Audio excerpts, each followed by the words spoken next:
सत्यन्वर्देन बर्हिञ्चामि धेनुमुद्रयाममृते कृत्य ग्रासमुद्रया ॐ प्राणाय स्वाहा ॐ अपानाय स्वाहा ॐ व्यानाय स्वाहा ॐ उदानाय स्वाहा ॐ समानाय स्वाहा ॐ ब्रह्मणे नमः।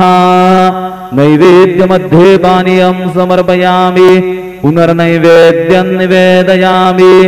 ॐ प्राणाय स्वाहा ॐ अपानाय स्वाहा ॐ व्यानाय स्वाहा ॐ उदानाय स्वाहा ॐ समानाय स्वाहा ॐ ब्रह्मणे नमः।